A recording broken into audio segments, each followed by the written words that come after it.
तो उसमें क्वेश्चंस में क्या क्या था कि पहला क्वेश्चन था कि भाई is Python a compiled language. तो मैंने बताया था कि हम लाइन बाय लाइन एग्जीक्यूट कर सकते हैं, और लाइन बाय लाइन जो है, जो जो भी तुम स्टेटमेंट्स लिखते हो वो कम मतलब इंटरप्रेट होते हैं। तो पाइथन जो है इंटरप्रेटेड लैंग्वेज है। कंपाइल्ड लैंग्वेज वो होती है जिसमें पूरा प्रोग्राम तुम एक बार में लिखते हो और उसको सोर्स कोड से मशीन कोड में कन्वर्ट किया जाता है। सोर्स कोड एक टर्म यूज किया है मैंने अभी, तो वो मैंने बताया नहीं था। सोर्स कोड वो सब कुछ है जो हम लोग अपने लैंग्वेज में लिखते हैं, जो भी प्रोग्रामिंग लैंग्वेज है। तो सी प्लस प्लस में लिख रहे हो तो वो सी प्लस प्लस का सोर्स कोड कहेंगे। सोर्स कोड मतलब सोर्स, जो हम लिख रहे हैं वो है सोर्स। तो अब पाइथन में जैसे लिख रहे हैं तो ये my introduction hello my name is, जो भी लिखा है मैंने, या फिर ये जो प्रोग्राम है, ये पूरा क्या कहते हैं, एक तरह से इसको सोर्स कोड कह सकते हो। तो सोर्स कोड इंटरप्रेट होता है पाइथन में, और कंपाइल्ड होता है सी सी प्लस प्लस और बची कुची जावा लैंग्वेज पे, ठीक है। तो ये तो फॉल्स स्टेटमेंट था। अब Python is statically typed language.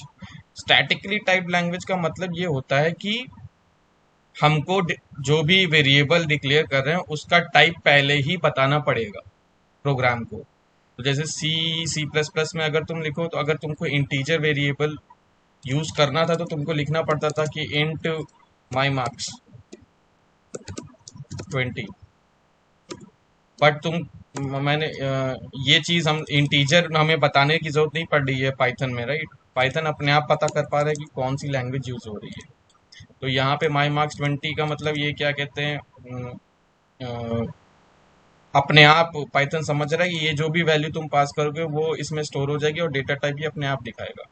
कल को मैं माई मार्क्स को स्ट्रिंग भी कर सकता हूँ, चेंज कर दिया मैंने, कोई दिक्कत नहीं। एज अ स्ट्रिंग लिख दिया, इसको कोई दिक्कत नहीं है। ये अपने आप देख लेगा रियल रन टाइम में जब इंटरप्रेट होगी लैंग्वेज, कि ये जो भी चीज हम पास कर रहे हैं इसका डेटा टाइप क्या है। तो Python is not a statically type language. Statically type language में तुमको डेटा टाइप पहले से बताना पड़ता है, और उसमें तुमको अगर एक बार किसी वेरिएबल को तुमने इंटीजर बना बना दिया तो उसको बाद में तुम स्ट्रिंग में कन्वर्ट, मतलब स्ट्रिंग डेटा टाइप उसमें स्टोर नहीं कर सकते हो। तुमको इंटीजर ही स्टोर करना पड़ेगा उस वेरिएबल में।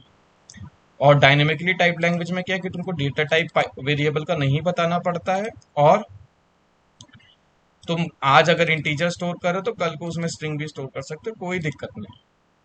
तो ये दो चीजें हैं कि Python is statically type language, ये फॉल्स है, और Python is a compiled language, ये भी फॉल्स है। Python is an interpreted language, इसका मतलब एक्चुअल में होना चाहिए। और Python is a dynamically typed language. जैसे जावास्क्रिप्ट, अगर किसी ने जा, जावास्क्रिप्ट के बारे में पढ़ी हो तो उसमें भी तुमको टाइप नहीं बताना पड़ता है। तुम क्या कहते हैं, रन टाइम पे पकड़ सकते हो। जिस भी लैंग्वेज में तुमको डेटा का टाइप नहीं डिफाइन करना पड़ता है, और वो जो चीज तुम उसमें स्टोर कर रहे हो उस हिसाब से एडजस्ट हो जाता है, तो उसको क्या कहते हैं हम लोग, डायनेमिकली टाइप लैंग्वेज कहते हैं। तो Python is a dynamically type language.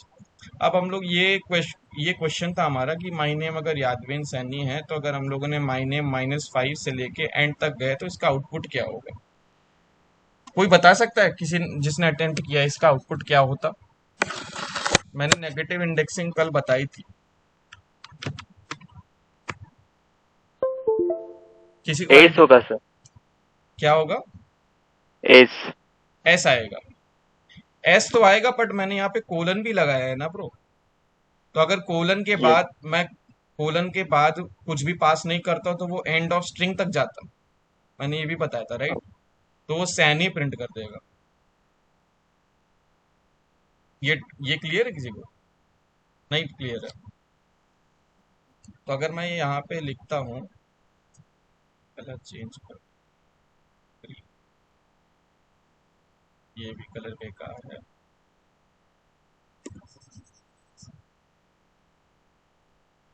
अगर मैं लिखता सर हूँ, सी कंपाइलर है ना लैंग्वेज? क्या। सी कंपाइलर लैंग्वेज है ना? हाँ, सी कंपाइल्ड लैंग्वेज है। ओके, कंफ्यूज होते हैं इससे। हाँ, कंपाइल्ड लैंग्वेज है सी, क्योंकि तुम उसमें एक स्टेटमेंट को लिख के उसको रन नहीं करा सकते। जैसे पाइथन में मैं यहाँ पे कर रहा था ना हाँ। ब्रो, कि एक एक स्टेटमेंट को हाँ है। रन करा रहा था, वो चीज सी में नहीं होती है। इसलिए ओके। सी जो है कंपाइल्ड लैंग्वेज। यादवेंद्र सैनी। तो नेगेटिव इंडेक्सिंग है तो मतलब हम लोग -1 ये होगा, -2 n होगा, -3, -4 और -5। और मैंने बोला कि भाई हमारा जो भी वेरिएबल है माई नेम,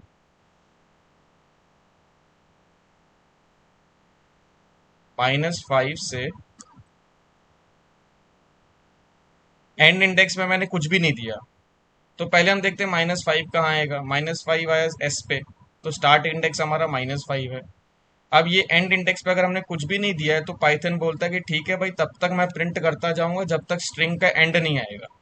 तो एस प्रिंट होगा, ए प्रिंट होगा, आई प्रिंट होगा, एन प्रिंट होगा, फिर आई प्रिंट होगा। तो इसका आउटपुट हमारा क्या आ जाएगा, सैनी। ठीक है, ये इसमें किसी को डाउट है कि ये सैनी क्यों आएगा? No sir. ठीक है, चलो फिर हम आगे बढ़ते हैं। अब यहाँ पे था कि स्ट्रिंग्स कंटिन्यूड, तो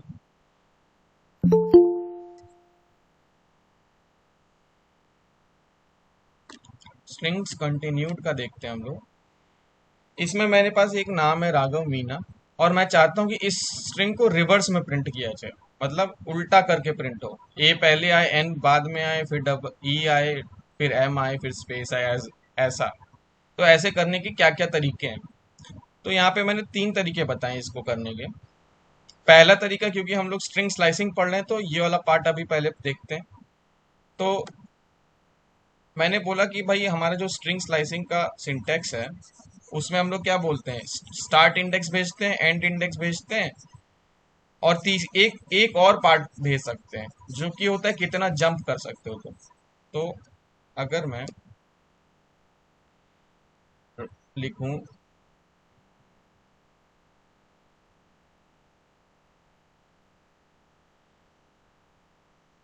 राघव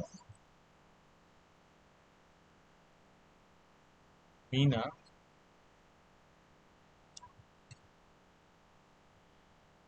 और इसकी इंडेक्सिंग क्या होगी हमारी, 0, 1, 2, 3, 4, 5, 6 हो गया, स्पेस 7, 8, 9, 10, 11।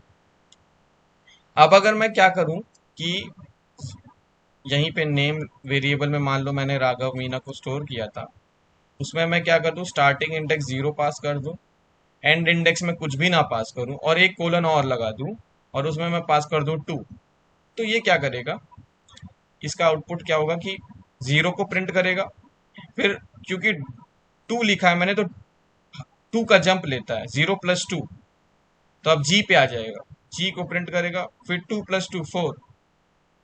ये बताता है कि भाई कितना जंप लेना है, मतलब इसको हम कहते हैं स्टेप, कितनी सीढ़ियां एक बार में फांद जानी है।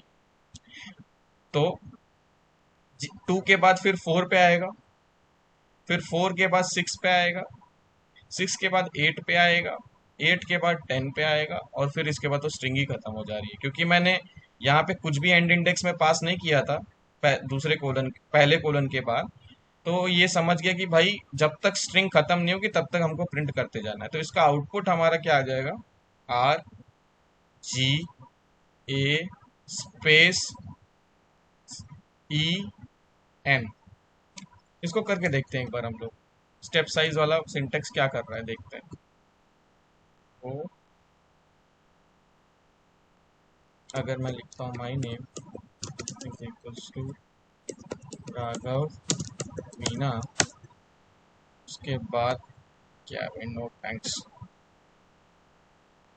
उसके बाद मैं लिखता हूँ माई नेम, 0 से स्टार्ट किया था मैंने, सेकंड वाले में कुछ भी मैं पास नहीं कर रहा हूँ, ये खाली छोड़ दिया मैंने, और थर्ड वाले में मैं स्टेप साइज 2 डाल रहा हूँ, मतलब 2 का जंप। तो इसका आउटपुट देखो क्या आ रहा है, RGA स्पेस EN, मतलब वो क्या कर रहा है कि पहला कैरेक्टर प्रिंट कर रहा है, फिर उसमें जो भी इंडेक्स था +2 कर दे रहा है, मतलब जंप मार रहा है, फिर जी प्रिंट कर रहा है, फिर जो है एक जंप फिर मारा, ए पे आया, फिर एक जंप मारा, फिर जो है स्पेस पे आया, फिर एक जंप मारा, ई पे आया, फिर एक जंप मारा, एन पे आया। तो अगर हम लोग को मान लो इसके हर तीसरे कैरेक्टर को प्रिंट करना होता तो यहाँ पे मैं 3 प्रिंट पास कर देता, हर चौथे कैरेक्टर को प्रिंट करना होता तो मैं 4 पास कर देता स्टेप साइज में, है ना। तो अगर मैं ऐसा करूं कि यहाँ रिवर्स मुझे करना है, तो मैं ऐसा कर दूं कि अगर मैं -1 पास कर दूं तो देखते हैं क्या आउटपुट आता है।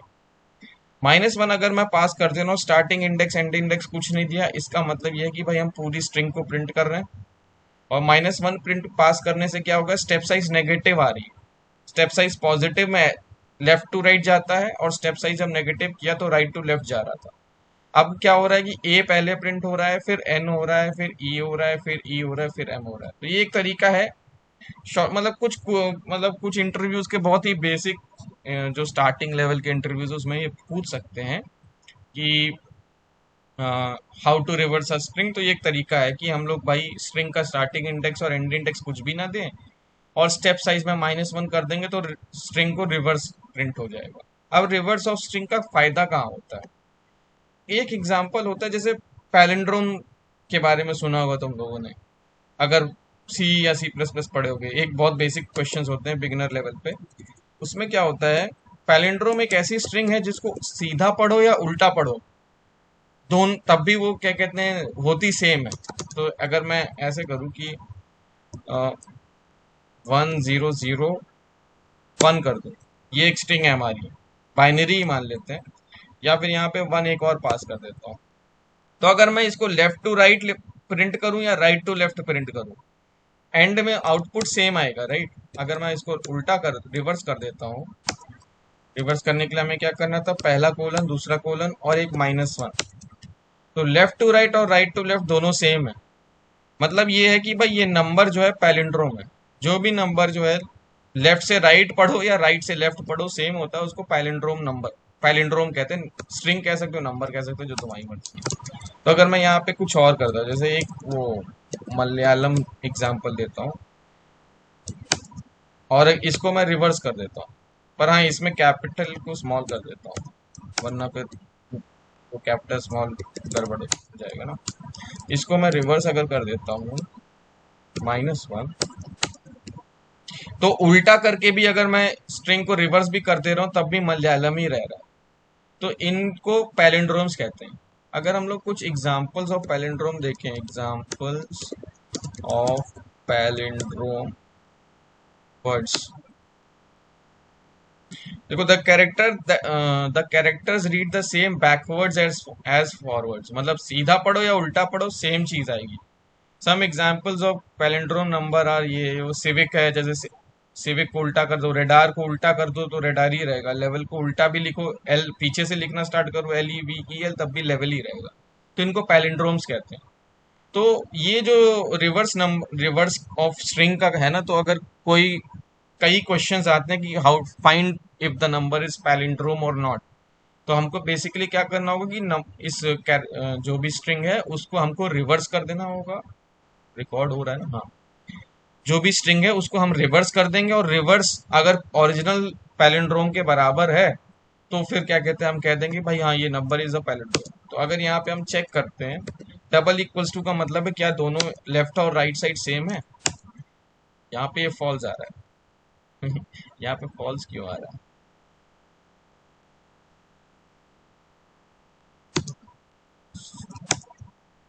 ट्रू आना चाहिए था वैसे तो। देखता हूँ मैं, मेरे हिसाब से स्ट्रिंग कंपैरिजन में हमें एक फंक्शन यूज करना पड़ेगा, क्योंकि वो ये जब तुम रिवर्स करते हो तो वो एक नए मेमोरी एड्रेस पे स्टोर होगा, क्योंकि पाइथन की स्ट्रिंग जो इम्यूटेबल होती है। वो मैं अभी बाद में बताऊंगा ये क्यों हो रहा है, इस लेक्चर में या फिर नेक्स्ट लेक्चर में ये चीज़ होगी कि स्ट्रिंग कंपैरिजन में ये इशू आ रहा है। बट ये एक तरीका है कि नंबर को मैं, मतलब कैरेक्टर्स जो भी स्ट्रिंग्स हैं उसको मैं रिवर्स कर दिया और ओरिजिनल स्ट्रिंग से कंपेयर कर दिया, तो क्या कहते हैं वो अ, बराबर है अगर, तो फिर क्या कहते हैं हमें पता चल गया कि भाई ये नंबर या स्ट्रिंग पैलिंड्रोम है। एक बार देख लेते हैं यार, compare strings in Python, string comparison in Python देखते हैं क्या चल रहा है इधर। Using relational operators, geek geek will return true, ठीक है, विल रिटर्न ट्रू ये ठीक है, इससे कोई फर्क नहीं पड़ेगा। Using is the operator compares the value of both operands and checks for the value equality, whereas is operator checks whether the both operators equal to same object और not. Value equality तो same आना चाहिए यहाँ पे ना, दोनों same ही तो है। मलयालम मलयालम सेम तो है। इसको अगर मैं किसी वेरिएबल में स्टोर कर देता हूँ, चलो पैलिंड्रोम को मैं, ये मलयालम है। अच्छा, ये कोड्स के कारण तो नहीं इशू, ऐसा तो होना ही नहीं चाहिए, ये इशू तो बिल्कुल ही नहीं होना चाहिए। इसको मैं कर देता हूँ रिवर्स में स्टोर कर देता हूँ, और अब कंपेयर करता हूँ भाई, reverse double equals to palindrome, तब भी फॉल्स है। और यहाँ पे तो ये बोल रहा है कि ऑब्जेक्ट वाला इशू नहीं है डबल इक्वल्स टू में। आईडी का भी सीन नहीं है इधर, vice versa. Heating user defined का भी सीन नहीं होना चाहिए। चलो मैं देखता हूँ यार ये क्यों ऐसा इशू हो रहा है कि दोनों एक्चुअल में, देख तुम ही देखो कि रिवर्स को अगर हम प्रिंट करते हैं ये भी मलयालम आ रहा है, और पैलिंड्रोम को प्रिंट करते हैं ये भी मलयालम है। स्पेलिंग गलत तो नहीं है? मलय, नहीं नहीं नहीं नहीं नहीं नहीं, स्पेलिंग गलत लिख दी है मैंने इसकी, तो अभी ये गड़बड़ दे रहा है। हाँ अब ट्रू है। समझे गलती क्या हो रही थी मेरे साइड से? अगर मैं इसका एक हटा देता हूँ, ठीक है, और उसके बाद मैं रिवर्स को ये स्टोर करता हूँ, और उसके बाद मैं चेक करता हूँ रिवर्स क्या आ रहा है। रिवर्स आ रहा है हमारा ये, और पैलिंड्रोम को मैं चेक करता हूँ, पैलिंड्रोम हमारा क्या है, दोनों की स्पेलिंग गलत है, अलग अलग है ना। मलयालम जो एक्चुअल में वर्ड है उसकी स्पेलिंग मैंने गलत रखी थी, इसलिए स्ट्रिंग कंपैरिजन फॉल्स आ रहा था। अब ट्रू आ रहा है। तो ये सबको क्लियर है कि गलती क्या हो रही थी मेरे साइड से। एल नीनो जोडी, एल नीनो कौन है भाई? यश हो ना तुम जोडी? El Nino. हाँ यश ब्रो, समझ में आ रहा है कि गलत क्या कर रहा था मैं? आ गया। हाँ हाँ चलो ठीक है। और किसी को कोई डाउट यहाँ पे? मतलब अगर हमको पैलिंड्रोम नंबर्स देखने हैं तो स्ट्रिंग को रिवर्स कर देते हैं और कंपेयर करते हैं कि भाई ओरिजिनल स्ट्रिंग के बराबर है कि नहीं है। ठीक है, आगे बढ़ूं मैं? Yes sir. ठीक है। तो ये और भी कुछ फंक्शंस हैं, जैसे रिवर्स है एक फंक्शन जो कि जॉइन का यूज करता है, जो अब जब मैं जॉइन पढ़ाऊंगा तब मैं ये चीज बताऊंगा तुम लोगों को। और लूप्स के थ्रू है, जो भी जब हम लूप्स पढ़ेंगे तो एक और तरीका देखेंगे रिवर्स करने का क्या है। अब इसके बाद हम लोग देखना चाहते हैं कि भाई पाइथन जो है इजी क्यों है, और दूसरी लैंग्वेजेस थोड़ा टाइम कंज्यूमिंग ज्यादा क्यों है यूजर्स के लिए। मतलब एज अ, हम लोग कोड पाइथन में जल्दी लिख सकते हैं, भले वो स्लो, मतलब रन सिस्टम पे स्लो करेगी, बट हम कोड जल्दी लिख सकते हैं ना, वो क्यों है? तो मैंने एक एग्जांपल दिया कि भाई स्वैपिंग ऑफ नंबर्स, तो यश यश मेरे हिसाब से डीएसए की क्लास की होगी, तो उसमें क्विक सॉर्ट, मर्ज सॉर्ट ये सब पढ़ाया गया होगा, या फिर बबल सॉर्ट और सिलेक्शन सॉर्ट होगा। तो उन सब में हम लोग को नंबर्स को कंपेयर करते हैं, हमें एक्चुअल में क्या करना पड़ता है कि एरे ऑफ इंटीजर्स है और उसको हमें असेंडिंग ऑर्डर या डिसेंडिंग ऑर्डर में चेंज करना होता है। तो उसमें हर एक स्टेप पे जब नंबर दिखता है कि भाई वो अपने ऑर्डर से गलत है, तो हम लोग उसको आपस में अदला बदली करते हैं। तो अदला बदली को ही हम कहते हैं स्वैपिंग ऑफ नंबर्स। तो स्वैपिंग का मतलब भाई हमारे पास दो कंटेनर हैं, और हम क्या कर रहे हैं, उन कंटेनर्स का यूज करके एक उन कंटेनर्स में जो वैल्यूज हैं उनको आपस में अदला बदली कर दे रहे हैं। इसको हटा के देखते हैं एक बार। तो जैसे मेरे पास मान लो दो बॉक्सेस है, ठीक है, एक तरह से मैंने बोला था भाई variable at the end of the day एक कंटेनर है। तो अगर मैं देखूं, पहले पहले बॉक्स का नाम है num1 और दूसरे का नाम है num2, ठीक है। num1 में 5 है, num2 में 6 है, और हम चाहते हैं क्या है कि इन दोनों की वैल्यूज इंटरचेंज हो जाए, num2 में जो है 5 हो जाए और num1 में 6 हो जाए। तो ये कैसे हो सकता है? तो मैंने भाई बोला कि भाई एक num1 मेरे पास बक्सा है, एक num2 बक्सा है, इसमें 5 है, इसमें 6 है।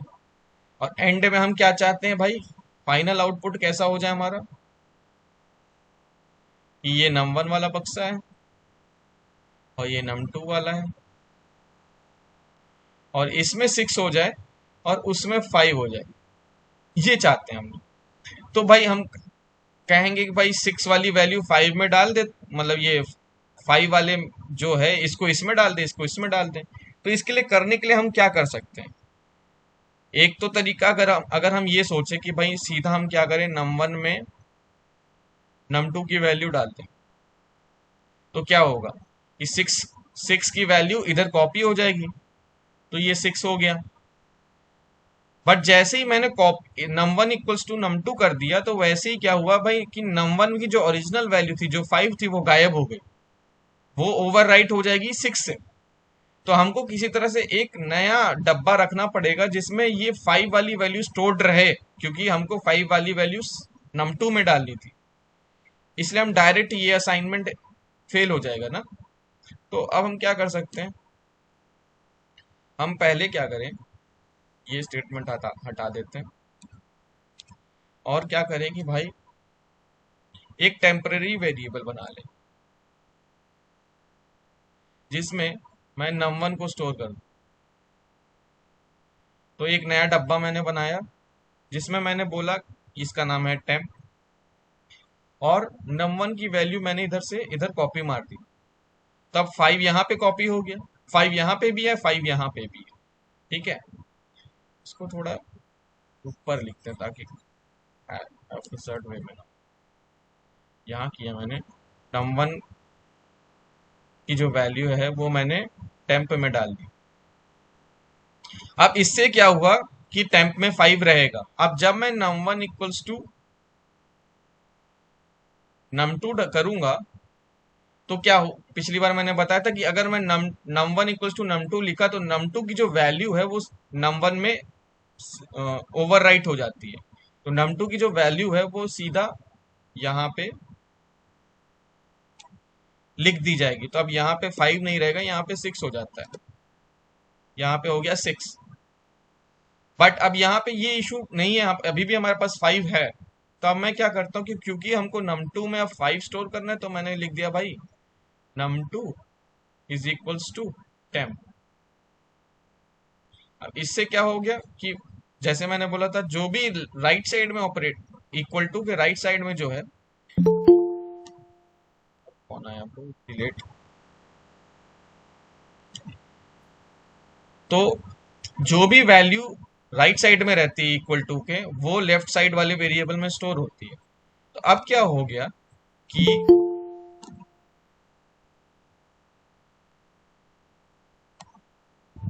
अब क्या हो गया कि टेम्प की जो वैल्यू है वो num2 में चली गई। तो अब टेम्प की वैल्यू num2 में जा रही है, तो टेम्प में 5 थी, तो अब num2 में भी 5 स्टोर हो गया। अब ये जो ऑपरेशन मैंने किया कि temp equals to num1, num1 equals to num2, num2 equals to temp, इससे क्या हुआ एक तरह से कि num1 में अब 6 आ गया है और num2 में 5 आ गया, और हमारा फाइनल जो हम चाहते थे वो क्या था कि num1 में 6 आ जाए और num2 में 5 आ जाए। तो हमारा ये सॉल्विंग ऑपरेशन सक्सेसफुल रहा है। इसके लिए हमको एक नया वेरिएबल जो कि टेम्पररी वेरिएबल है उसको यूज करना पड़ा था, ताकि वो जब हम num2 इक्वल्स टू num1 लिखें, num2 वाली मतलब num2 वेरिएबल में जो भी वैल्यू थी num1 में डालें, तो num1 की वैल्यू चली ना जाए, इसके लिए हमको टेम्पररी यूज करना पड़ा। तो अगर हम लोग किसी और लैंग्वेज में होते तो हम लोग इस ऑपरेशन से परफॉर्म करते, ये जो भी हमारा ये है ना कि num1 equals to 5, num2 equals to 6, और टेम्प में num1 डाल दिया, num1 में num2 और num2 में टेम्प डाल दिया। ये ऑपरेशन हमें 5 लाइन ऑफ कोड लिखना पड़ा था। ये 5 लाइन ऑफ कोड हम लोग पाइथन में भी लिख सकते हैं, ये एग्जीक्यूट करेगा स्वैपिंग ऑफ नंबर्स के लिए। बट अगर हमको पाइथन यूज करें तो इसमें इसको फास्टर वे में कर सकते हैं, हमको टेम्पररी वेरिएबल डिफाइन करने की जरूरत नहीं है, पाइथन इंटरनली ये चीज संभाल लेगा। तो ये छोटा सा एग्जांपल है कि पाइथन में काफी शॉर्ट हैंड ऑपरेशंस होते हैं जिसके कारण कोड जो है कंप्रेस हो जाता है। तो यहाँ पे मैंने क्या किया भाई, मैंने बोला भाई num1 इक्वल्स टू 5 है, num2 इक्वल्स टू 6 है, मैंने सीधा num1 कॉमा num2 डाला और वो बराबर कर दिया num2 कॉमा num1। तो इससे क्या हुआ कि भाई num1 में num2 की वैल्यू स्टोर हो गई, num2 में num1 की स्टोर हो गई, एक्सचेंज भी हो गया, और हमको ये एक्स्ट्रा स्टेप्स जो लिख रहे हैं हम लोग वो चीज़ नहीं करनी पड़ी, वो एक ही स्टेप में सारे ऑपरेशंस हो जाते हैं। इंटरनली ये टेम्प वेरिएबल यूज करता है, बट हमको उस चीज को हैंडल करने की जरूरत नहीं है, तो पाइथन इंटरनली काफी चीजें हमारे लिए कर देता है। तो ये एक एग्जांपल था कि भाई पाइथन का फायदा क्या है। आगे और भी एग्जांपल्स हम देखेंगे। एक सेकंड रुक जाना गाइस, वो गेट खोलना है मुझे, है ना, एक सेकंड रुक जाना।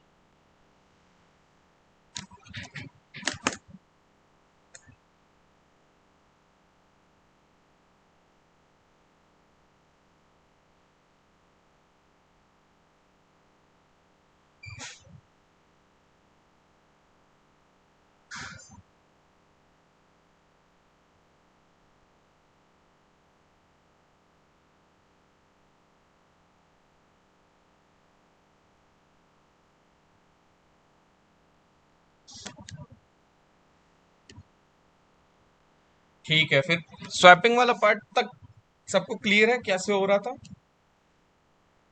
हाँ। ठीक है, तो अब हम, तो मेरे हिसाब से यश तुमको तो क्लियर हो गई, तुम्हारा तो रिवीजन हो रहा है एक तरह से, है ना? बच्चे कुछ किसी को डाउट है तो बता सकते हो, तुमको भी यश कोई डाउट है तो बता सकते हो आगे। नहीं है। ठीक है, फिर अब हम आगे बढ़ते हैं। ये क्या है? चलो ठीक है, आगे बढ़ते हैं यार हम लोग। अगर यार गाइस, अगर एक रिक्वेस्ट है, अगर आप लोग लेट आओगे ना तो फिर कितना भी बढ़िया टीचर होगा वो नहीं समझा पाएगा, बीच में अगर मिस हो गया है।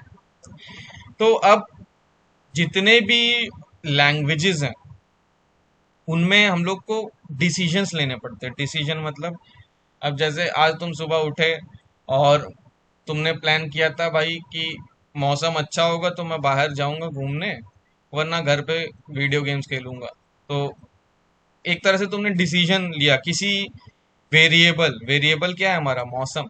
मौसम के बेसिस पे हमने डिसाइड किया कि भाई करना क्या है। वैसे ही वो सारी चीजें हमको प्रोग्रामिंग में भी करनी पड़ती होंगी ना, कि जैसे एग्जांपल मैं बताता हूँ कि तुमने, तुम लोग पबजी तो बहुत खेलते हो, तो पबजी का एक एग्जांपल लेते हैं। जैसे तुमने पबजी में तुम लॉगिन करते होगे, राइट? तो एक लॉगिन सिस्टम जरूर होगा, हर सिस्टम, मतलब हर सॉफ्टवेयर में होता है कि तुम अपना यूजर नेम और पासवर्ड डालते होगे, है ना? User name, password,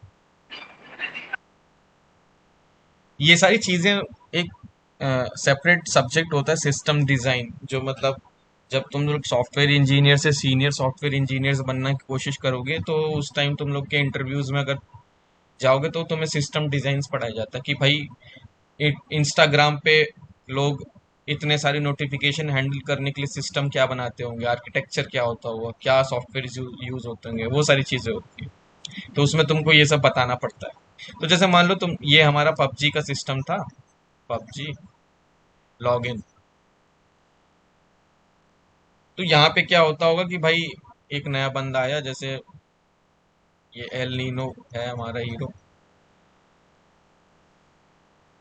El Nino आया, उसने अपना यूजर नेम और पासवर्ड डाला।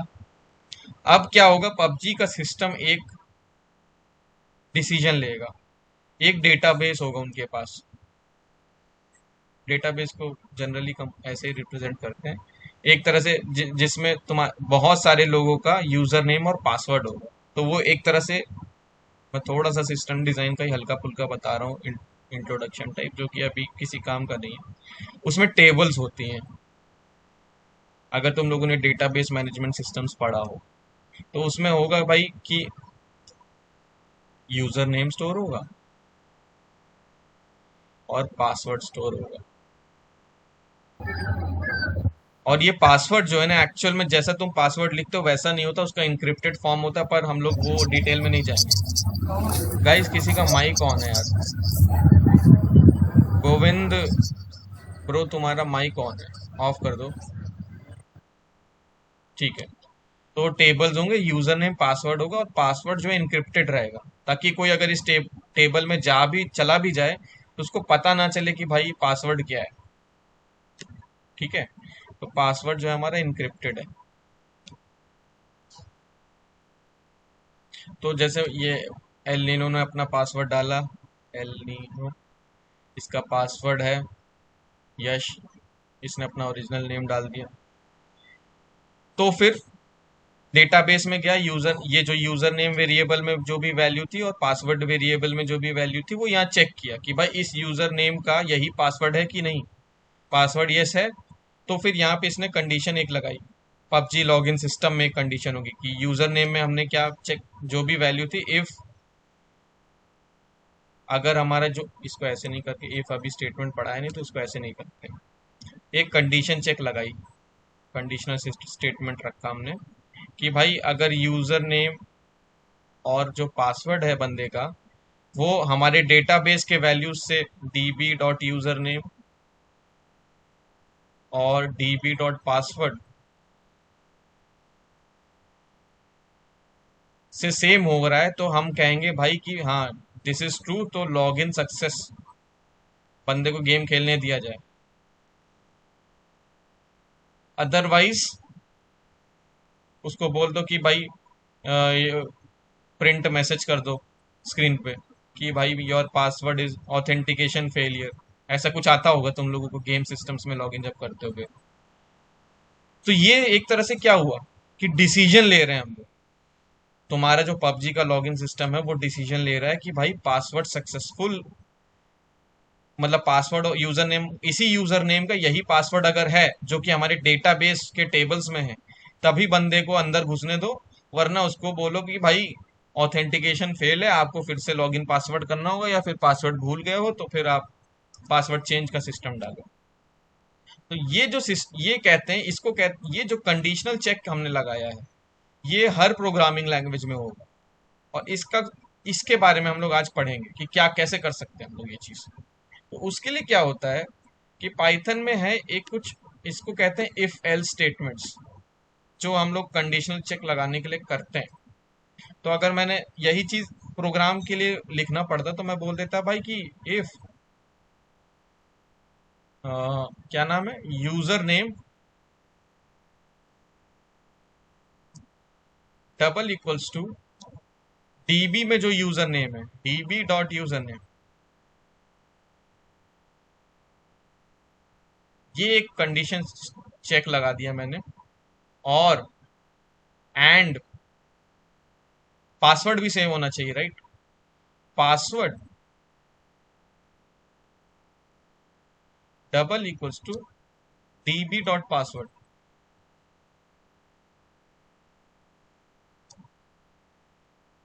तब क्या करें, तब मैं कर दूं भाई कि प्रिंट कर दूं,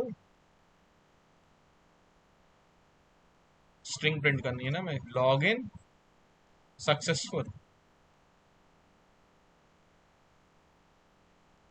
एल्स अगर ये चीज फॉल्स हो रही है, मतलब ये कंडीशन दोनों ट्रू नहीं है। एंड का मतलब होता है कि लेफ्ट दोनों कंडीशंस, ये पहली कंडीशन और ये हमारी दूसरी कंडीशन दोनों ट्रू हो, तो प्रिंट कर दूं कि भाई लॉग इन, मतलब रीट्राई करो, रीट्राई करो, retry auth failed, authentication failed.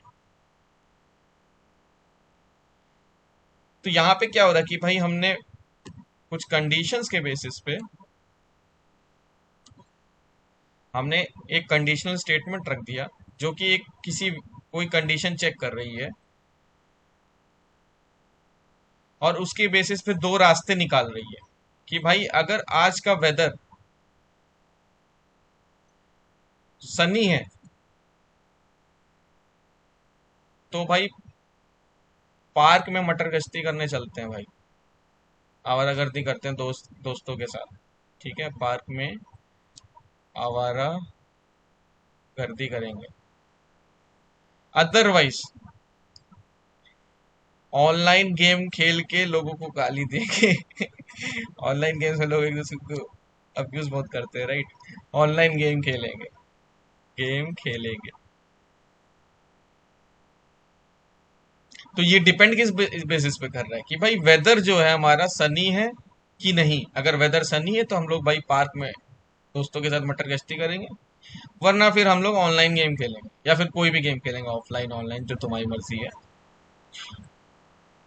तो ये चीज हम इफ एल्स से कर सकते हैं। तो अब मैं ये चीज सबको समझ में आ रही होगी, तो यहाँ पे देखते हैं हम लोग क्या लिखा है। While writing code in any language you will have to control the flow of your program. Flow of program मतलब भाई कौन सा स्टेटमेंट एग्जीक्यूट करना है। प्रिंट हमें ये करना है कि लॉगिन सक्सेसफुल था, या फिर प्रिंट हमें ये करना है कि लॉगिन फेल्ड था। तो वो this is generally the case when there is a decision making involve. You will want to execute a certain line of codes if a condition is satisfied। जैसे हमारी केस में था भाई वेदर इज गुड, तो फिर हम बाहर खेलने जाएंगे। And a different set of codes in case it is not. अगर वेदर बैड था तो भाई हम लोग घर पे ही लैपटॉप के साथ गेम खेल रहे होते, राइट। तो Python provides if elif and L statements for this purpose. तो अब हम लोग इसका एक एक्शन चेक कर लेते हैं, देख लेते हैं कैसे हो रहा है। तो हमने बोला भाई कि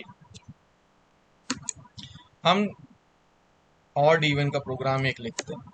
हमें बताना है कि भाई एक बंदा एक नंबर अगर हमने डाला जिसमें अगर 10 है, तो अगर इसको नम ही डाल देते हैं, नम लिखते हैं, नम इज इक्वल्स टू 10। अब हमने बोला भाई कि if num modulus 2 double equals to 0, तो फिर हमने बोला भाई print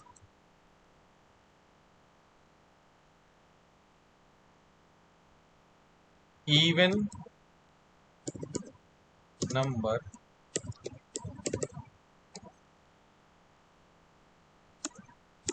else print odd number. तो अब यहाँ पे बोल रहा हूँ मैं भाई कि हम लोग नंबर जो है उससे मॉडुलस 2 कर रहे हैं और डबल इक्वल्स टू 0 कर रहे हैं। इसका मतलब क्या है ये देख लेते हैं। ये सारा पार्ट हटा देते हैं।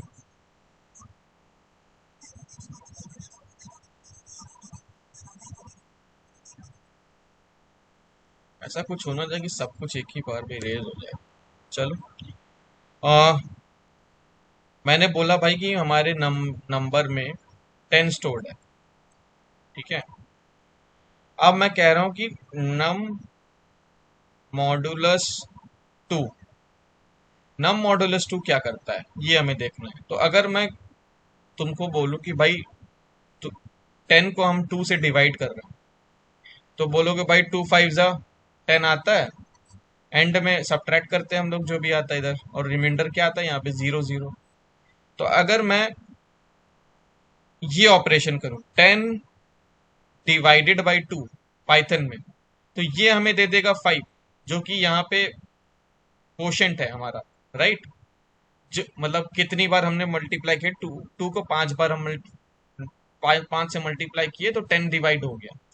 और अगर मैंने लिख दिया 10 मॉड्यूलस 2, तो वो हमको क्या देता है, रिमाइंडर देता है पाइथन में, या फिर ज्यादातर लैंग्वेजेस में यही कन्वेंशन है। तो अगर मैंने लिख दिया 10 मॉड्यूलस 2, तो वो हमको दे दिया रिमाइंडर जो कि यहाँ पे 0 है। तो अगर मुझे चेक करना है कि भाई कोई नंबर किसी और नंबर को डिवाइड कर पा रहा है कि नहीं, तो मैं क्या करूंगा कि भाई डिवाइड करूंगा और देख लूंगा भाई कि फाइनल में रिमाइंडर जो है हमारा डिवीजन का वो 0 आ रहा है कि नहीं। तो ये डबल इक्वल्स टू क्या करता है, मैंने तुमको बोला एक सिंगल इक्वल्स टू है कि नम इक्वल्स टू 10 जब मैंने लिखा तो सिंगल इक्वल्स टू लगाया था ना, यहाँ पे डबल इक्वल्स टू नहीं लगाया था मैंने, यहाँ सिंगल इक्वल्स टू लगाया था। इसका मतलब क्या है कि भाई एक नम नाम का बक्सा है जिसमें मैंने 10 स्टोर कर दिया। इसमें क्या हुआ, इधर वाली राइट हैंड साइड की जो वैल्यू है वो लेफ्ट हैंड साइड में चली गई। बट अगर मैं लिखता नम डबल इक्वल्स टू 10, इसका मतलब क्या होता कि लेफ्ट हैंड साइड में और राइट हैंड साइड में जो भी वैल्यूज हैं क्या वो बराबर हैं आपस में।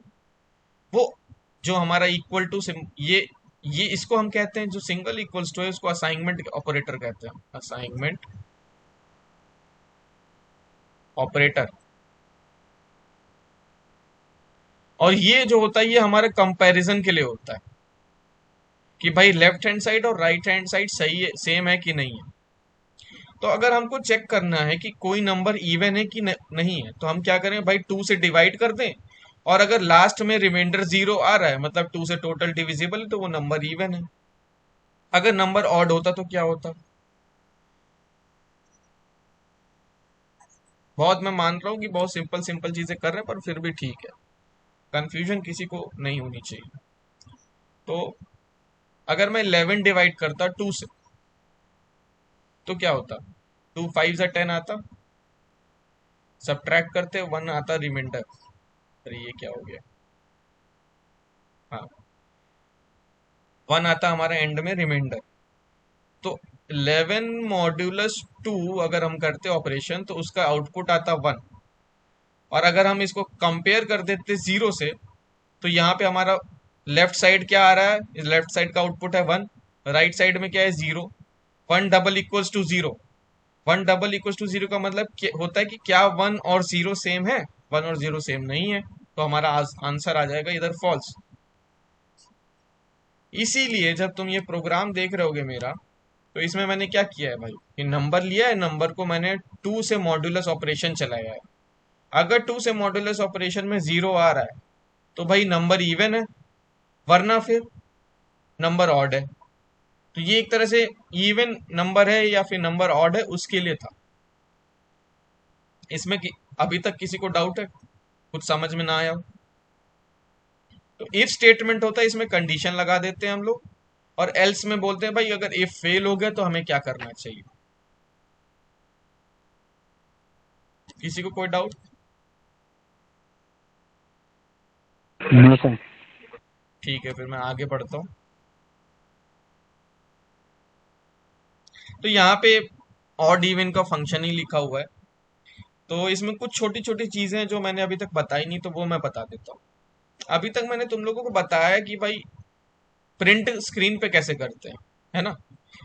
अब मैंने अभी तक ये तुमको नहीं पता कि अगर हमको यूजर से इनपुट लेना है तो क्या करें। तो यूजर से इनपुट लेने का अगर हम लोग कोड करते हैं, तो वो देख लेते हैं। तो यूजर से अगर हमको इनपुट लेना है, तो हम ये कर सकते हैं कि भाई पहले तो मैं ये सारा कोड कमेंट कर देता हूँ।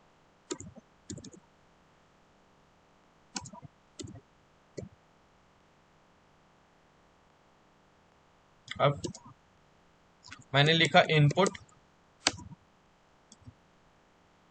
अब देखो इनपुट जैसे मैंने लिखा, यहाँ पे देखो आईडी का फायदा, read a string from standard input, the trailing new line is stripped.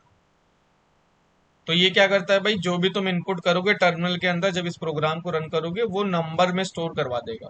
तो अगर मैं यहाँ पे प्रिंट कर दूं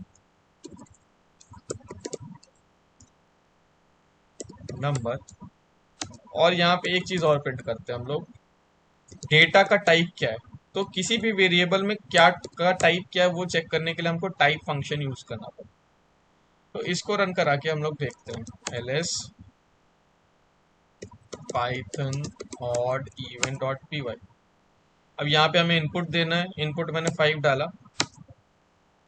5 मैंने इनपुट किया था, देखो पहला वाला इनपुट था, फिर प्रिंट हुआ 5, ये वाला पहला प्रिंट स्टेटमेंट था 5। उसके बाद यहाँ पे आया क्लास स्ट्रिंग, मतलब ये एज अ स्ट्रिंग इनपुट लिया है। मैंने टाइप इसलिए प्रिंट ही कराया था कि जो इनपुट फंक्शन है वो हमारा यूजर से इनपुट ले सकता है, बट वो जो भी तुम उसमें डालोगे वो एज अ स्ट्रिंग मानेगा। देखो यहाँ पे लिखा भी हुआ है, अगर इसका प्रॉम्प्ट देखो तो यहाँ पे ये रेड मार्क करके स्ट्रिंग लिखा है। तो जो भी चीज तुम इसको डालोगे वो स्ट्रिंग के तौर पे मानता है, अगर तुम नंबर भी डालोगे तो वो स्ट्रिंग के तौर पे ना मान लेगा। तो इसलिए जब मैंने टाइप ऑफ नम प्रिंट किया तो यहाँ पे स्ट्रिंग आया। इसलिए ये मैं इसलिए बता रहा हूँ कि क्योंकि हम लोग मैं चाहता हूँ यूजर से मैं इनपुट लूं और बताऊं कि नंबर इवन है कि नंबर ऑड है। तो फिर हम क्या करेंगे कि हमको, क्योंकि इंटीजर मतलब मॉड्यूलस ऑपरेशन जो होता है वो किसी इंटीजर या फ्लोट किसी नंबर से होगा ना, तो हमको इसको नंबर में कन्वर्ट करना पड़ेगा जो भी इनपुट लिया है हमने। इसीलिए मैंने उसका टाइप तुम लोग को बताया था। तो जब मैंने नंबर में कन्वर्ट कर दिया, और उसके बाद मैं इसको फिर से रन कराता हूँ, इसमें मैंने 10 पास कर दिया, तो अब देखो क्लास इंट है, तो मतलब ये भाई अब नंबर जो है इंटीजर है। अब क्या करना है कि हमको चेक करना है कि भाई number modulus two double equal to zero है कि नहीं है। तो ये पार्ट मैं हटा देता हूँ, ये पार्ट हटाता नहीं हूँ मैं, इसको कमेंट में रख देता हूँ। कमेंट के लिए ये जो भी चीज के सामने तुम ये इसको क्या बोलते हैं, हैश सिंबल यूज करते हो, वो पार्ट पाइथन इग्नोर मार देता है। तो तुम्हारे कोड में भले ही लिखा और तुमने हैश लिख दिया तो यहाँ पे प्रिंट नहीं होगा, ये एग्जीक्यूट नहीं करेगा ये।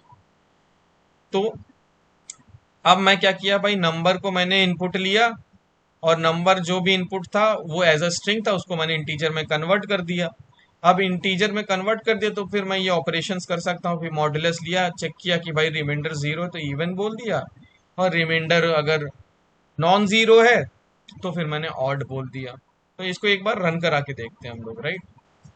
मैंने बोला भाई पाइथन ये मैंने 11 पास कर दिया, ऑड नंबर आ गया, ठीक है।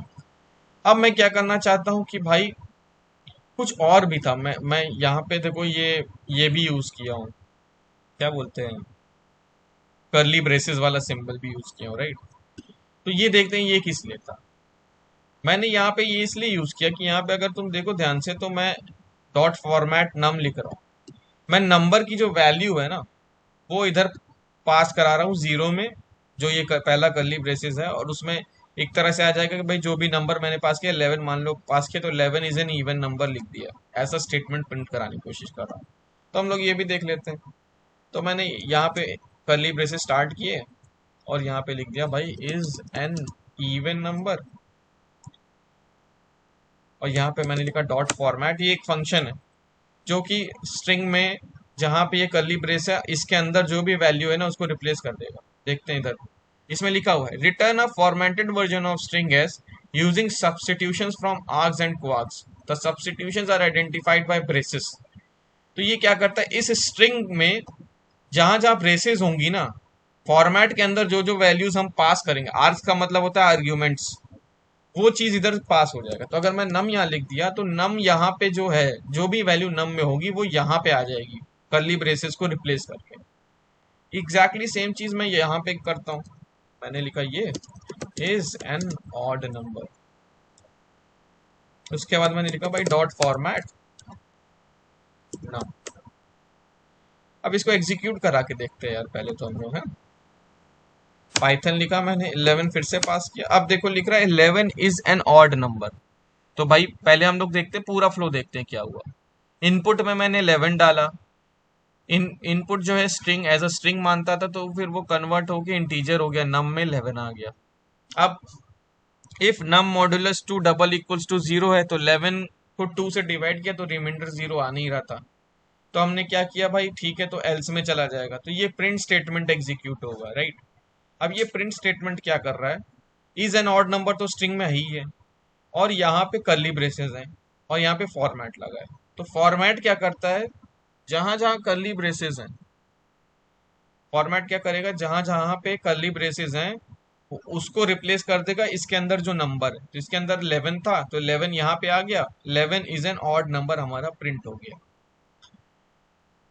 अब इसमें एक चीज और है, इसको थोड़ा सा और डेप्थ में देखते हैं।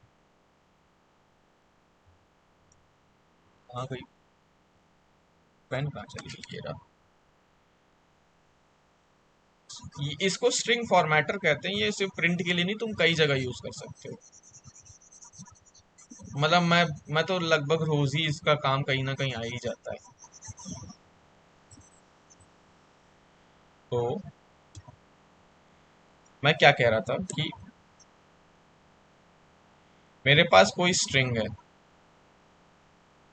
यहाँ पे मैंने डाल दिया है कर्ली ब्रेसेस, यहाँ पे मैंने लिख दिया इज एन ऑड नंबर, अगर ये था, और यहाँ पे मैंने लिख दिया डॉट लगा के डॉट फॉर्मेट, और यहाँ पे मैंने 11 पास कर दिया। तो क्या हो रहा है, ये क्या कर रहा है, एक नई स्ट्रिंग जनरेट कर रहा है। एक नई स्ट्रिंग जनरेट होगी जहां पे ये 11 जो है इस कर्ली ब्रेसेस को रिप्लेस कर देगा। तो ये जो 11 है ये हमारा कर्ली ब्रेसेस को रिप्लेस कर देगा, तो 11 यहाँ पे आ जाएगा कर्ली ब्रेसेस की जगह। और बचा कुचा स्ट्रिंग में कहीं और कर्ली ब्रेसेस नहीं, तो बचा कुचा string as it is copy हो जाएगा, इज एन ऑड नंबर। अब मान लो अगर मेरे पास एक और कर्ली ब्रेस होता, दो कर्ली ब्रेस होते, तो फिर मैं यहाँ पे दो नंबर्स पास करा था, 11, 12। तो जिस ऑर्डर में यहाँ पे नंबर्स पास हुए हैं उसी ऑर्डर में यहाँ कर्ली ब्रेसेस रिप्लेस हो जाएंगे। तो पहले 11 हमने पास किया तो पहले कर्ली ब्रेस में 11 आ जाएगा। फिर हमने 12 पास किया तो क्या कहते हैं, दूसरे कर्ली ब्रेस में 12 आ जाएगा। लेट कौन आया है?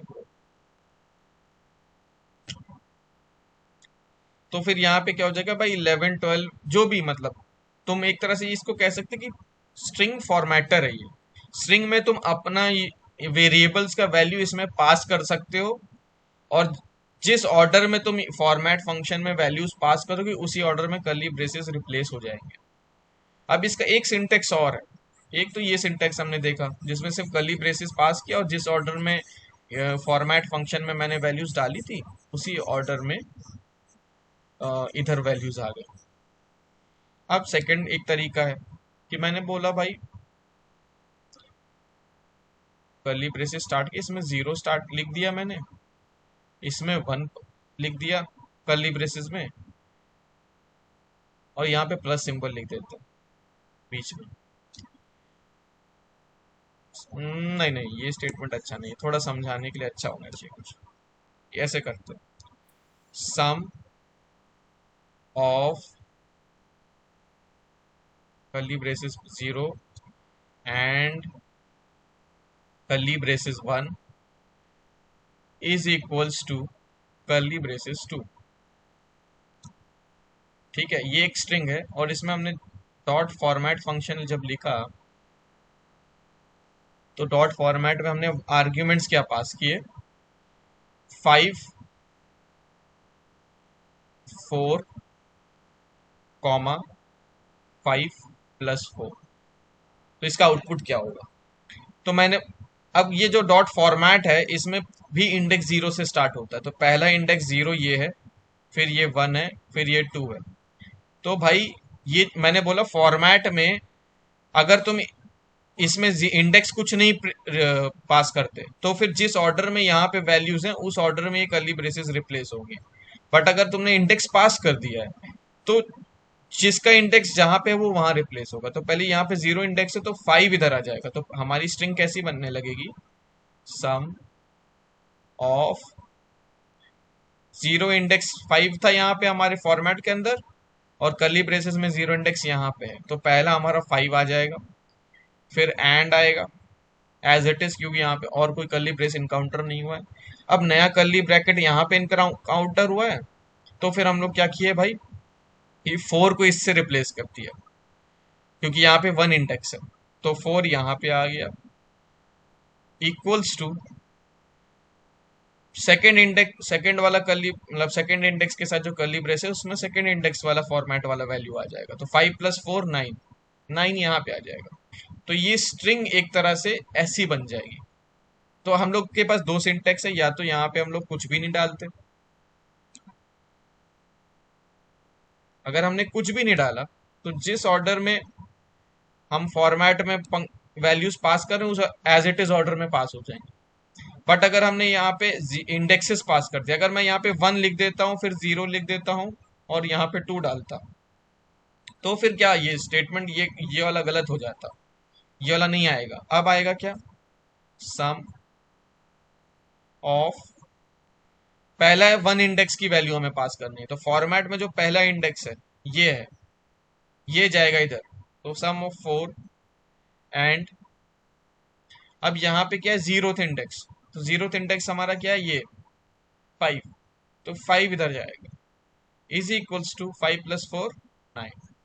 तो दो तरीके हैं, अगर तुमको पता है भाई कि जिस ऑर्डर में पास कर रहा हूँ उसी ऑर्डर में जाना चाहिए तो तुम यहाँ पे इंडेक्सेस पास नहीं कर सकते हो कर्ली ब्रेसेस में, पर अगर तुम नहीं ऐसा चाहते हो तो फिर तुम इंडेक्स पास कर सकते हो, इट्स अप टू यू। मैं जनरली इंडेक्स पास कर देता हूँ, क्लैरिटी रहती कि भाई कौन सा वैल्यू किधर जा रहा है, वरना जब बहुत ज्यादा वैल्यूज हो जाएंगे तो तुमको स्टार्टिंग से देखना पड़ेगा कि भाई पहला वैल्यू किधर जा रहा है, दूसरा वैल्यू किधर जा रहा है, ये सब एंड सो ऑन। तो ये है एक फॉर्मेट फंक्शन, क्योंकि हम लोगों ने इस इफ वाले एग्जांपल में यूज किया था तो मैं बता दिया। और ये काफी काम आता है यार, स्ट्रिंग्स को फॉर्मेट करने में, यूजर के इनपुट के बेसिस पे स्ट्रिंग्स को चेंज करने में एंड सो ऑन। तो फिर यहाँ पे हमने यही किया कि भाई हमने नंबर से यूजर से इनपुट लिया।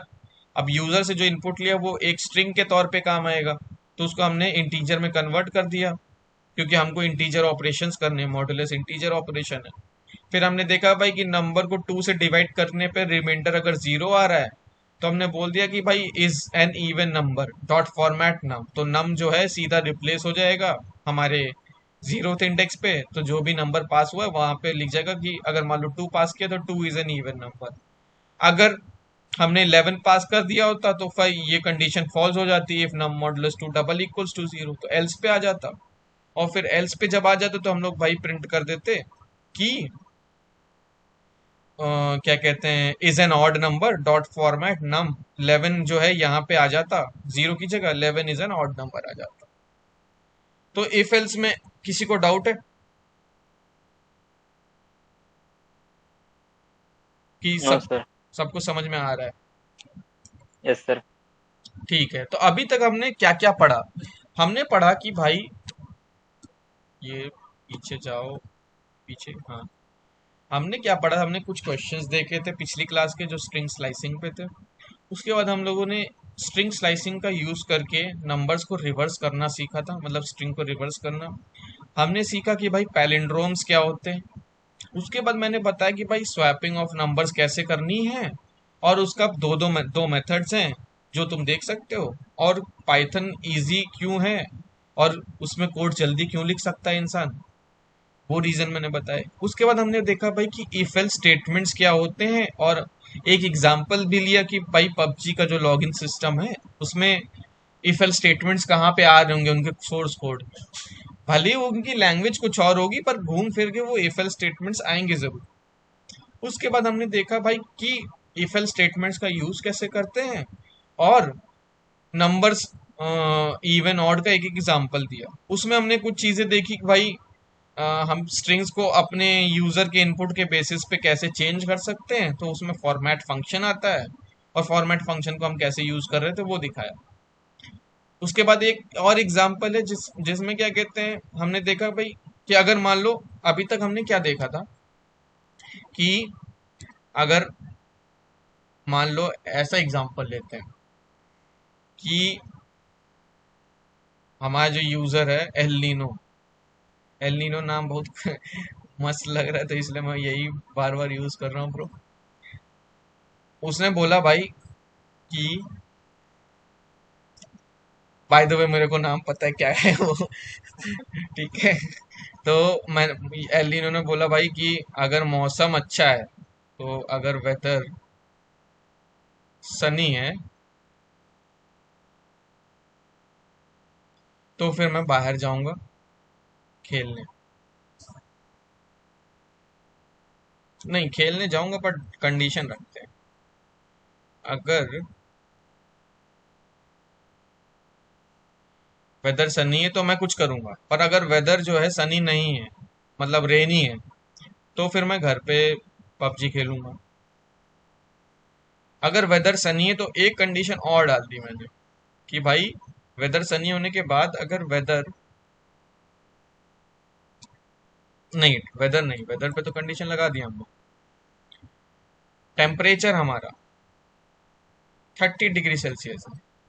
ये इफेल्स वाला पार्ट ब्रो पता है वो मशीन लर्निंग में बहुत काम आता है। रैंडम फॉरेस्ट यूज करते हैं जिसमें हम लोग बहुत सारी बड़ी इफेल्स की ही ट्रीज बनाते हैं, मतलब ऐसे ही बता रहा हूँ तो टेम्परेचर अगर 30 डिग्री से कम है तो मतलब बहुत गर्मी नहीं है, तब मैं प्लेग्राउंड पे जाऊंगा, प्लेग्राउंड पे जाऊंगा। अदरवाइज अदरवाइज मैं क्या करूंगा कि भाई मैं मॉल चला जाऊंगा, एसी है बढ़िया वहां पे, मॉल की एसी खाएंगे और मूवीज वूवीज देखें। तो मैंने यहाँ पे क्या किया भाई, एक इफ स्टेटमेंट लगाया। अगर इफ स्टेटमेंट ट्रू है तो फिर मैंने एक स्टेटमेंट और लगाया, एक और इफ लगाया कि भाई टेम्परेचर पे भी। तो अगर इफ के अंदर एक और इफ लगाना है तो हम एक चीज और कर सकते हैं कि एलिफ स्टेटमेंट यूज कर सकते हैं कि भाई if number greater than zero है तो पॉजिटिव नंबर प्रिंट कर दिया। एलिफ नंबर अगर जीरो है तो हमने क्या किया भाई कि प्रिंट कर दिया जीरो। अगर उसके अलावा अगर ये दोनों ही स्टेटमेंट्स फॉल्स आ रहे हैं, दो इफ स्टेटमेंट्स चेक कर लिए उसके बाद भी अगर कुछ और मतलब दोनों स्टेटमेंट्स में से कोई ट्रू नहीं, तो हमने बोल दिया भाई ये नंबर नेगेटिव है। तो ये एक तरह से नेक्स्ट मतलब इफ के बाद एल्स फिर उसके अंदर एक और इफ, वो ऐसा तुम कर सकते हो। If elif elif elif if के अंदर एक और इफ भी चला सकते हो। तो ये कितना भी नेस्टिंग तुम कर सकते हो, it depends on you. But हाँ, जब तुम डेवलपर बनोगे तो कोशिश करना कि ज्यादा नेस्टिंग ना हो, वरना फिर तुम कंफ्यूज हो जाओगे और कोई और बंदा भी अगर डिबग कर रहा होगा तुम्हारे प्रोग्राम को तो वो कंफ्यूज हो जाएगा। तो ये एक तरह से एग्जांपल है कि भाई अगर हमने यूजर से इनपुट लिया तो वो नंबर पॉजिटिव है कि नेगेटिव है या फिर जीरो है। तो अगर नंबर जो है ग्रेटर देन जीरो है, ये ग्रेटर देन सिंबल होता है ना, जैसे मैथ्स का होता है वैसे एग्जैक्टली सेम यहीं पे होता है। तो मैंने बोल दिया भाई प्रिंट पॉजिटिव नंबर। एलिफ अगर नंबर जीरो है तो हमने बोल दिया प्रिंट जीरो। एल्स हमने बोल दिया भाई कि ना ही नंबर जीरो था, अ, ना ही number zero greater than zero था, ना ही नंबर इक्वल्स टू जीरो था। तो हम बोल दिया भाई कि नंबर जो है नेगेटिव नंबर है। तो ये एक इफ एलिफ का एग्जांपल मैं दे रहा था कि ये कैसे हो सकता है। तो और इसके अंदर तुम कितने भी नेस्टिंग कर सकते हो, एक और एलिफ लगा सकते हो, 10 एलिफ लगा सकते हो, तुम्हारी मर्जी है। तो ये कुछ एग्जांपल्स थे ब्रो कि आज जो हम कवर करना चाहते थे। ये रिवर्स और जॉइन वाला जब मैं लिस्ट पढ़ाऊंगा तुम लोगों को तब मैं बताऊं कि जॉइन स्टेटमेंट से स्ट्रिंग कैसे निकालते हैं। वो लेक्चर 3 का पार्ट है और लूप्स भी लेक्चर 3 का पार्ट है। तो आज के लेक्चर में किसी को कोई डाउट अभी तक?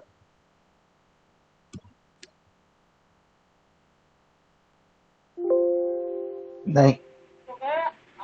तो फिर आज के लिए हम लोग इतना ही रखते हैं, अगर किसी को कुछ डाउट है तो पूछ सकता है यार, वरना फिर अब अभी के लिए इतना ही रखते हैं ना।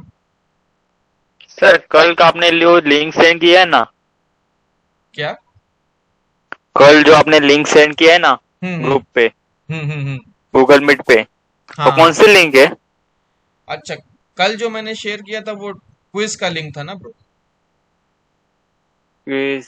टाइप टाइप उस फॉर्म पे वाला, ईमेल आईडी डालना मांगता था क्या? टाइप फॉर्म का था ना मेरे हिसाब से। कौन, वही लिंक की बात कर रहे हो ना तुम? हाँ आपने सेंड किया था ना। हाँ, उसमें वो क्वेश्चंस थे, 3 क्वेश्चंस थे जो हम लोगों ने स्टार्टिंग में अभी वो डिस्कस नहीं, किए। वो नहीं, हम्म। दूसरा, अच्छा, दूसरा। व्हाट्सएप पे जो गूगल मीट्स का लिंक है? नहीं नहीं नहीं, जो आपने गूगल मीट पे डाला ना चैट पे। डाला था, अ, नहीं समझ पा रहा मैं ब्रो, तुम स्क्रीन शेयर करके दिखा सकते हो? एक हाँ मिनट, तब तक मैं ये ऑफ कर देता हूँ रिकॉर्डिंग। हाँ, तुम स्क्रीन शेयर करके मेरे को दिखाओ यार ब्रो, क्या बोल रहे हो तुम?